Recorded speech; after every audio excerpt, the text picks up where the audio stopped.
Welcome to story Dasara ಮಜಾ. ಈಗ ಅಕ್ಷಿತಾಗೆ ಶಾಲೆಗೆ ರಜಾ ಇದೆ. ಅದಕ್ಕೆ ಅವಳು ಹೇಳ್ತಾ ಇದ್ದಾಳೆ, ಅಮ್ಮ ನಾವು ದಸರಾಗೆ ಮೈಸೂರಿಗೆ ಹೋಗೋಣ ಅಂತ. ಅದಕ್ಕಾಗಿ ಈಗ ಅಕ್ಷಿತಾ ಮತ್ತು ಅವರಮ್ಮ ಇಬ್ಬರು ತಮ್ಮ ಬ್ಯಾಗನ್ನು ಪ್ಯಾಕ್ ಮಾಡ್ತಾ ಇದ್ದಾರೆ. ಅವರು ಎಲ್ಲಿಗೆ ಹೊರಟಿದ್ದಾರೆ? ಮೈಸೂರಿಗೆ ಹೊರಟಿದ್ದಾರೆ. ಅಕ್ಷತಾ ಹೇಳ್ತಾ ಇದ್ದಾಳೆ, ಅಮ್ಮ ನಾವು ರೈಲಲ್ಲಿ ಹೋಗೋಣ ಅಂತ. ಅದಕ್ಕೆ ಅಮ್ಮ ಹೇಳ್ತಾರೆ ಸರಿ ಅಂತ. ಆದರೆ ಹೋಗುವಾಗ ಅಮ್ಮ ನನಗೆ ಅದನ್ನು ತಿನ್ನೋದಕ್ಕೆ ಕೊಡಿಸು. ಅಮ್ಮ ಹೇಳ್ತಾರೆ ಬೇಡ, ನಾನು ಮನೆಯಲ್ಲಿಂದನೇ ತಿಂಡಿ ಮಾಡ್ಕೊಂಡು ತಂದಿದ್ದೀನಿ, ಅದನ್ನೇ ಕೊಡ್ತೀನಿ ಅಂತ ಹೇಳ್ತಾರೆ. ನೋಡಿ, ಟ್ರೈನಲ್ಲಿ ಪ್ರಯಾಣ ಮಾಡುವಾಗ ಎಷ್ಟೆಲ್ಲ ತಿಂಡಿಗಳು ಬರ್ತಾವಲ್ಲ, ಆ ಎಲ್ಲ ತಿಂಡಿಗಳನ್ನು ಅಕ್ಷತಾ ನೋಡಿ ಬೇಕು ಅಂತ ಹೇಳ್ತಾಳೆ. ನೋಡಿ ಮಕ್ಕಳೇ, ನೀವು ಟ್ರೈನಲ್ಲಿ ಪ್ರಯಾಣ ಮಾಡುವಾಗ ನೋಡಿದ್ದೀರಲ್ಲ, ಆ ಟ್ರೈನು ಎಷ್ಟು ಉದ್ದ ಇರುತ್ತಲ್ಲ. ಇಲ್ಲಿ ಅಕ್ಷತಾ ಆ ಟ್ರೈನಲ್ಲಿ ಬಂದಿರೋ ಇಂಜಿನ್ ನಂಬರನ್ನು ನೋಡ್ಕೊತಾಳೆ, ಅದನ್ನು ಓದೋದಕ್ಕೆ ಟ್ರೈ ಮಾಡ್ತಾಳೆ.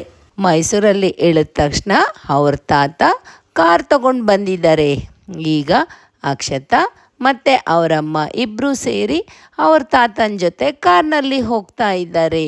ಅವ್ರಿಗೆ ಮೈಸೂರಲ್ಲಿ ಅವ್ರ ತಾತನ ಮನೆ ಅಂದರೆ ಅವ್ರಿಗೆ ಬಹಳ ಇಷ್ಟ. ಈಗ ಅಕ್ಷತಾ ಜೊತೆ ಆಟ ಆಡೋದಕ್ಕೆ ಅವರ ಪಕ್ಕದ ಮನೆಯವರಾದ ಸುಮಾ, ಗೌತಮಿ ಮತ್ತು ಕೀರ್ತಿ ಇದ್ದಾರೆ. ಈಗ ಅಕ್ಷತಾ ಊರಿಂದ ಬಂದಿರೋದು ಅವ್ರಿಗೆ ಬಹಳ ಸಂತೋಷವನ್ನು ಕೊಟ್ಟಿದೆ. ಅವರೆಲ್ಲ ಸೇರಿ ಚೆನ್ನಾಗಿ ಆಟ ಆಡಿದರು, ನಕ್ಕಂತ ಮಜಾ ಮಾಡಿದರು.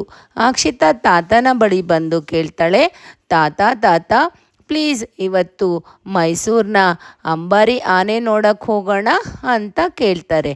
ಅದಕ್ಕೆ ತಾತ ಹೇಳ್ತಾರೆ ಈಗ ಬೇಡ, ಈಗ ಸಂಜೆ ಆಗಿದೆ, ಬೆಳಗ್ಗೆ ಆದಮೇಲೆ ನಾವು ಆ ಭೀಮನನ್ನು ನೋಡೋಕ್ಕೆ ಹೋಗೋಣ ಅಂತ ಹೇಳ್ತಾರೆ.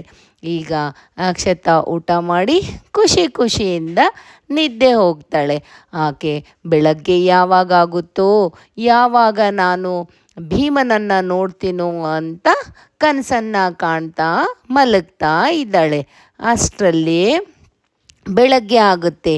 ಈಗ ಅಕ್ಷತಾ ಆಕೆಯ ಸ್ನೇಹಿತ ಹಾಗೂ ಆ ತಾತನ ಜೊತೆ ಸೇರಿಕೊಂಡು ಅವರು ಮೈಸೂರಿನ ಅರಮನೆಯ ಅಂಗಳದಲ್ಲಿರ್ತಕ್ಕಂಥ ಭೀಮನನ್ನು ನೋಡೋದಕ್ಕೆ ಹೋಗ್ತಾ ಇದ್ದಾರೆ. ಅಲ್ಲಿರೋ ಎಲ್ಲ ದೃಶ್ಯವನ್ನು ನೋಡಿ